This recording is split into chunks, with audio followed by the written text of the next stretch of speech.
Préparons demain, c'est votre podcast grand angle sur l'efficacité énergétique et la décarbonation.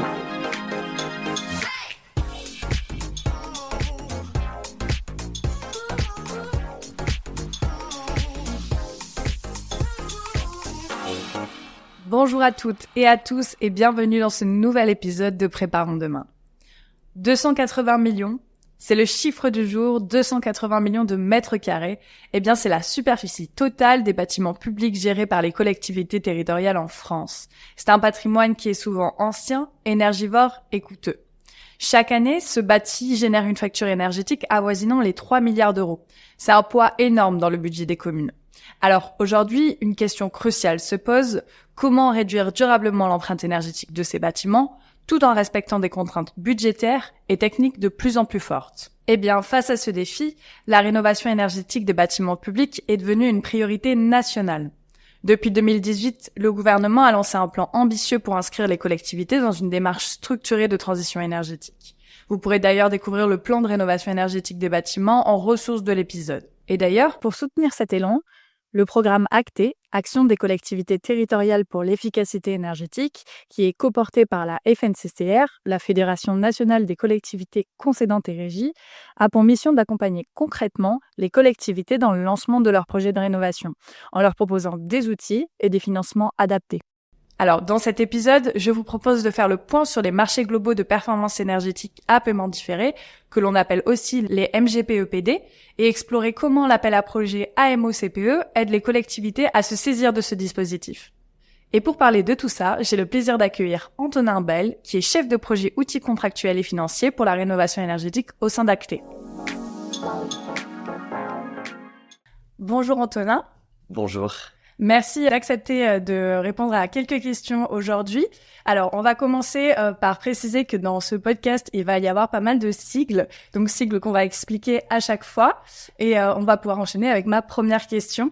Alors, est-ce que vous pouvez nous expliquer et de façon simple ce qu'est un marché global de performance énergétique à paiement différé ? Effectivement, merci beaucoup. Alors, le marché global de performance énergétique à paiement différé, aussi appelé par son acronyme le MGPEPD, c'est tout d'abord un contrat de performance énergétique. Dans le langage de la commande publique, un contrat de performance énergétique, c'est un contrat qui est passé entre une collectivité territoriale ou un acheteur auprès d'un groupement d'entreprises ou d'une entreprise pour réaliser des actions d'amélioration de la performance énergétique de ces bâtiments. Et donc ce contrat qui est passé entre la collectivité territoriale et l'entreprise, il fait l'objet d'une garantie contractuelle de performance énergétique. C'est un outil qui est particulièrement intéressant, notamment pour atteindre les objectifs du décret tertiaire, puisqu'on va pouvoir intégrer dans ce contrat un objectif d'atteinte de X% de réduction des consommations énergétiques. Les entreprises qui participent à ce contrat vont donc s'engager à ce que, par les travaux qu'elles réalisent, le bâtiment atteigne l'objectif qui est fixé par la collectivité. Et donc, dans ce cadre-là, les contrats de performance énergétique, en fait, c'est une famille de contrats qui intègre plusieurs véhicules contractuels. Le marché global de performance énergétique à paiement différé en est un. Et c'est un dispositif qui a été créé l'année dernière, en 2023, par le législateur français pour permettre de passer un contrat de performance énergétique tout en lissant les investissements qui sont versés par la collectivité à l'entreprise sur toute la durée du marché. C'est quelque chose qui est assez novateur dans le cadre du Code de la commande publique, puisque généralement, les collectivités territoriales sont obligées de payer les prestations qu'elles font réaliser par des entreprises en totalité dès qu'elles les reçoivent. Or, dans le cadre de travaux de rénovation énergétique, les investissements peuvent être très élevés et il peut s'avérer difficile pour les collectivités de les régler en totalité dès la réception. C'est pourquoi le législateur a souhaité ouvrir la possibilité de lisser ces paiements dans le temps, potentiellement sur du plutôt long terme, 15-20 ans par exemple. Merci beaucoup Antonin. Mais est-ce que vous pouvez nous expliquer du coup qu'est-ce qui a conduit à créer des MGPEPD ? Quels sont les défis qui ont été rencontrés du coup par les collectivités ? Alors, déjà, c'est en raison d'un contexte qui est celui d'objectifs réglementaires qui sont assez ambitieux, les objectifs du décret tertiaire, réduire les consommations énergétiques de son patrimoine tertiaire de l'ordre de 40% à horizon 2030, 50% à horizon 2040 et 60% à horizon 2050. Ces objectifs se rapprochant, on voit clairement que les collectivités sont confrontées à la nécessité d'accélérer les projets de rénovation énergétique ambitieux. Dans ce cadre-là, il est apparu que les outils qui existaient pour contractualiser des travaux de rénovation énergétique étaient confrontés à certaines limites. Parmi ce qu'on appelle les contrats de performance énergétique, il existe historiquement deux véhicules. Le marché global de performance énergétique classique, donc sans paiement différé, qui permet de passer un marché global pour des prestations de conception des travaux, de réalisation des travaux et ensuite d'exploitation-maintenance du bâtiment sur une durée de par exemple 10 ans pour maintenir la performance énergétique à moyen terme. Mais ces marchés, comme je l'ai évoqué, ne permettent pas de recourir au paiement différé. La collectivité se retrouve confrontée à des besoins en termes d'investissement à court terme qui sont très élevés sur des projets de rénovation énergétique globale et ambitieuse. De l'autre côté, on a ce qu'on appelle les marchés de partenariat qui permettent, eux, de recourir au paiement différé des travaux de rénovation énergétique, mais qui obligent la collectivité à transférer la maîtrise d'ouvrage du projet à l'entreprise, c'est-à-dire de perdre, dans une certaine mesure, le contrôle de l'opération et qui est conditionné à un seuil minimal de recours. On parle notamment de 2 millions d'euros de travaux minimum, ce qui fait que cet outil, que ce véhicule contractuel n'est pas adapté à toutes les situations et qu'il est strictement encadré. Donc au regard de cette situation-là, le législateur a estimé qu'il était nécessaire de créer un nouvel outil, un peu un mi-chemin entre les deux outils existants pour lisser le mur d'investissement via le paiement différé, tout en permettant aux collectivités de conserver la maîtrise d'ouvrage des opérations et de pouvoir accéder à cet outil sans seuil de recours minimal et donc advenu le marché global de performance énergétique à paiement différé. Et justement, avec ce dispositif, on peut financer quel type de projet ? Je l'ai dit, le MGPE à paiement différé, ça reste un contrat de performance énergétique. Donc cet outil, il peut et doit être mobilisé pour des travaux visant à améliorer la performance énergétique d'un ou de plusieurs bâtiments existants. On est donc dans le cas de rénovation énergétique et non pas de construction neuve. Ce dispositif n'est par ailleurs pas mobilisable pour des projets d'amélioration de l'efficacité énergétique de l'éclairage public. On est vraiment sur le prisme bâtimentaire et le prisme bâtiment existant en particulier.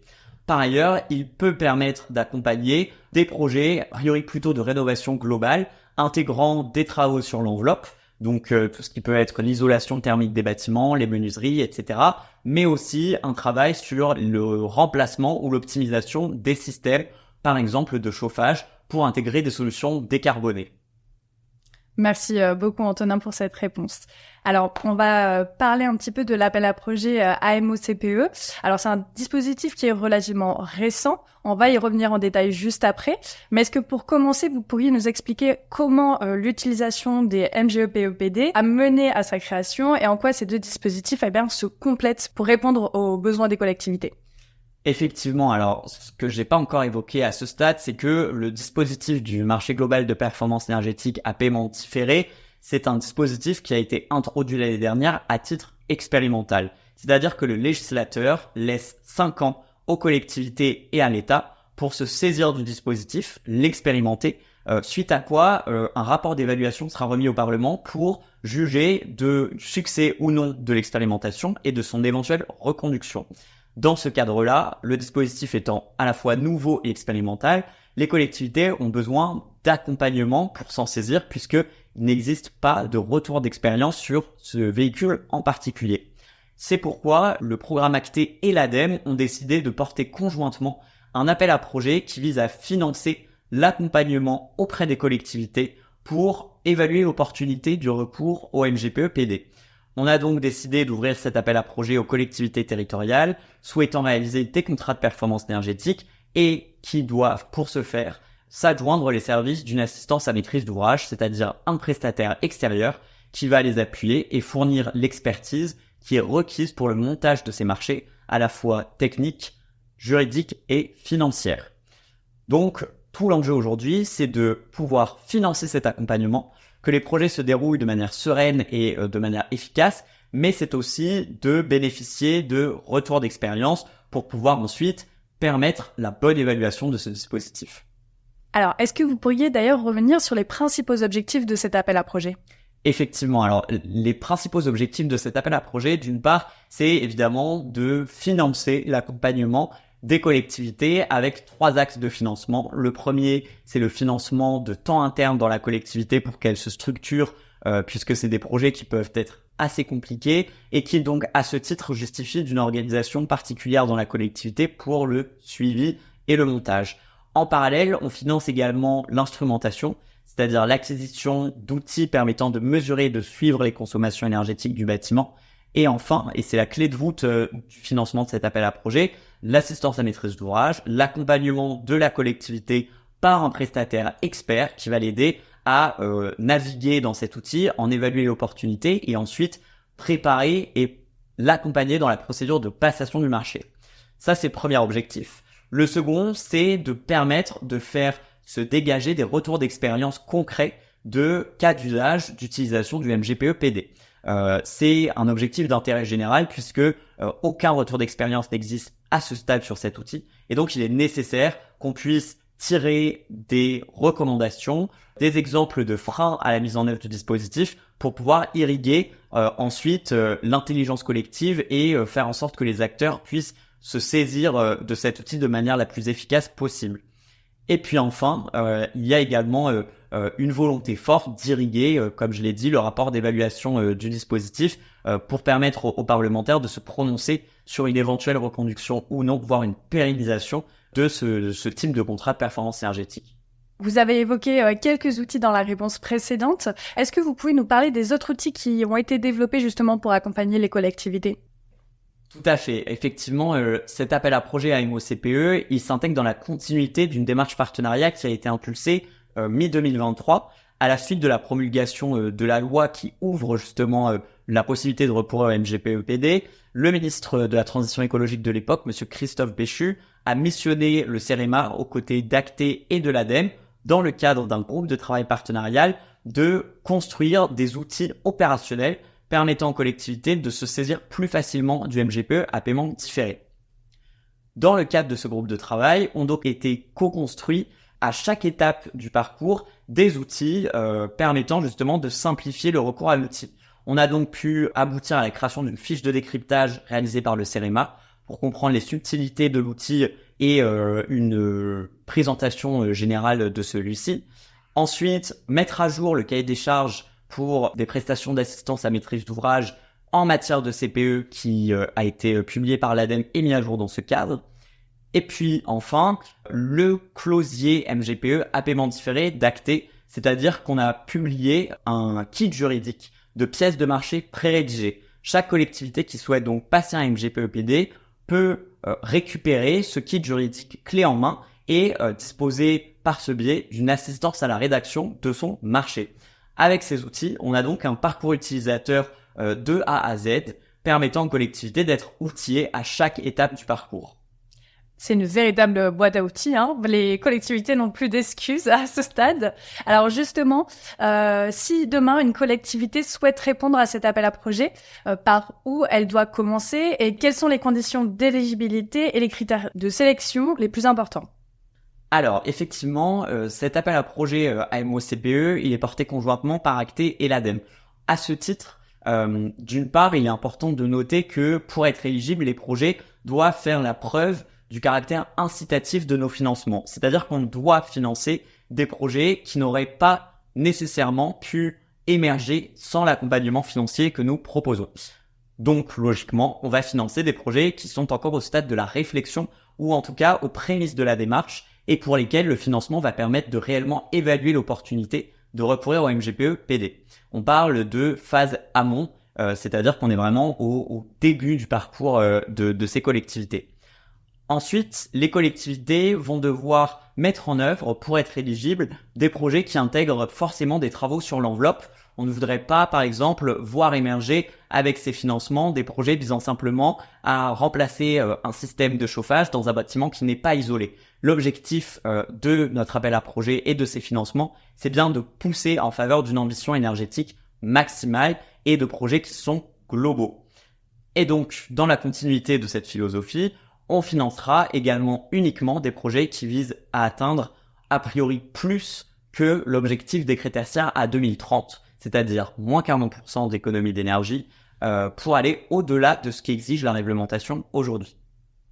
Eh bien, merci pour ces précisions, Antonin. Alors, il me semble que la deuxième session de cet appel à projet est ouverte. Est-ce que vous pouvez nous expliquer le calendrier et les dates clés? Effectivement, les candidatures sont toujours ouvertes à l'heure où on se parle. Elles ont été ouvertes le 14 octobre 2024 et le sont encore jusqu'au 10 janvier 2025. Donc les collectivités ont encore quelques semaines pour déposer un dossier complet. Tout se fait directement sur le portail numérique en ligne du programme Acté avec une démarche qui est simplifiée, c'est-à-dire que on se retrouve quand on est une collectivité face à ce portail avec des champs à remplir qui sont assez simples, assez ergonomiques et quelques documents également à déposer. Les dossiers recevables et déposés dans les temps seront évalués en jury au mois de mars et les lauréats seront annoncés autour du mois d'avril 2025. Alors, qui dit deuxième session dit forcément première édition. Quels enseignements vous tirez de cette première édition?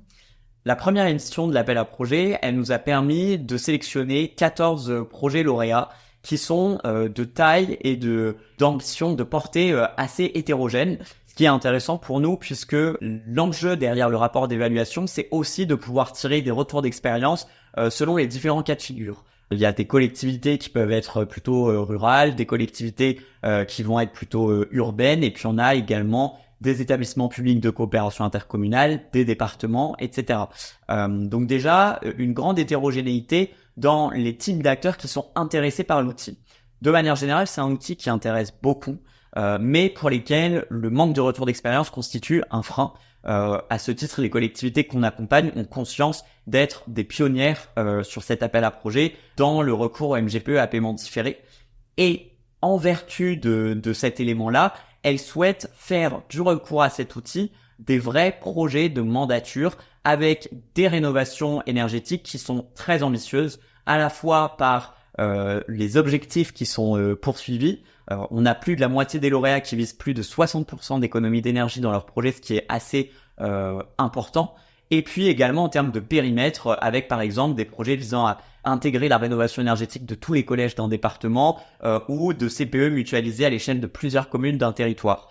C'est donc un outil pour lequel les collectivités savent que sa complexité, qui peut être vue comme un frein, permet aussi de dégager des opportunités importantes et qu'il faut le traiter justement comme une vraie opportunité de changer les choses et d'améliorer la performance énergétique de son parc à long terme. Et alors, est-ce que vous auriez peut-être un exemple concret de collectivité qui a été accompagnée justement grâce à cet appel à projet sur la première session? Effectivement, alors la liste des lauréats de l'appel à projet AMO CPE pour la première session est accessible au public sur le centre de ressources du programme Acté.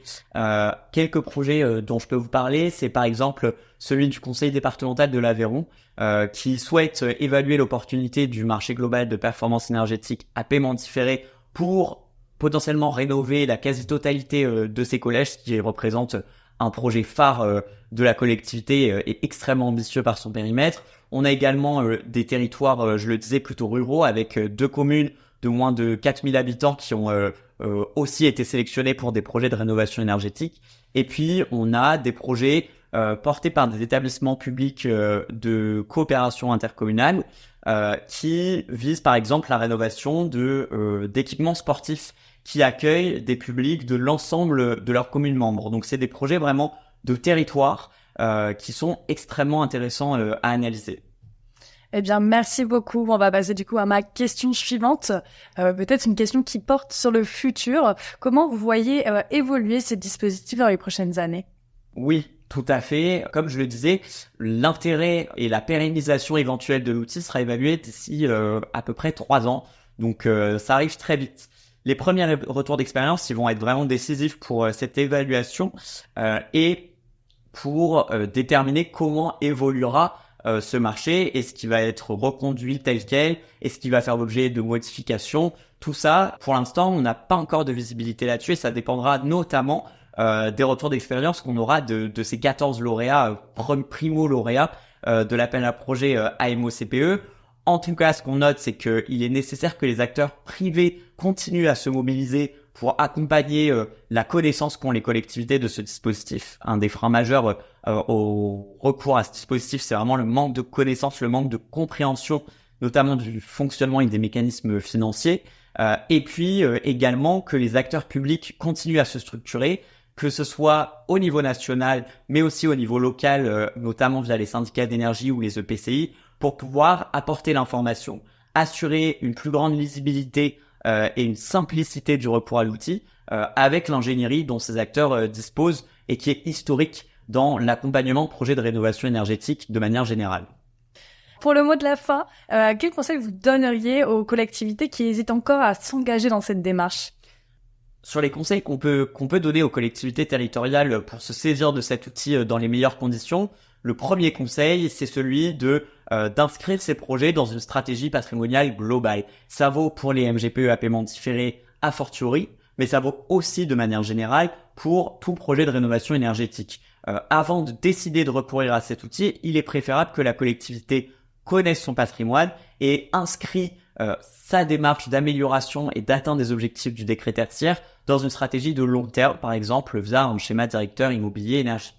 Ce MGPE-PD, il faut le considérer comme un outil parmi tant d'autres. Il en existe de nombreux et il doit être évalué en tant que tel, c'est-à-dire non pas comme un outil miracle, mais comme un outil qui va avoir ses cas d'usage préférentiels et qui peut être mobilisé, par exemple, de concert avec un marché global de performance énergétique classique, certains portant sur des projets particuliers et en bonne articulation. Et puis enfin, l'analyse du recours à ce dispositif, elle doit se faire aussi au regard des entreprises locales qui ont un rôle à jouer dans ces marchés et du tissu économique de manière générale, puisqu'il faut aussi, avant de lancer ce type de marché, s'assurer que les bons opérateurs sont en mesure d'y répondre. Eh bien, merci beaucoup Antonin pour cet échange.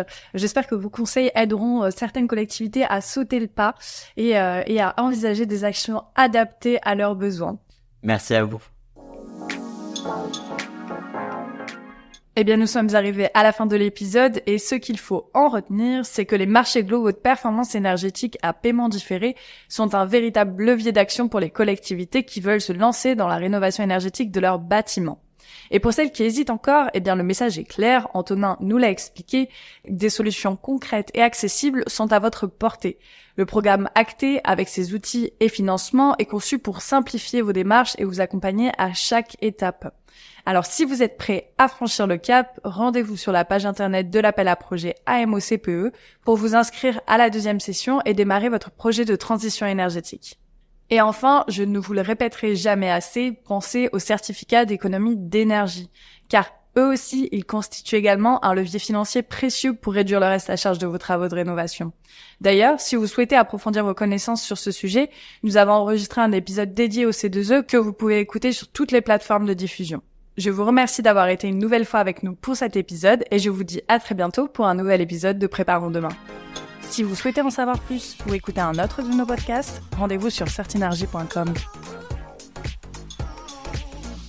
Tous ensemble, préparons demain.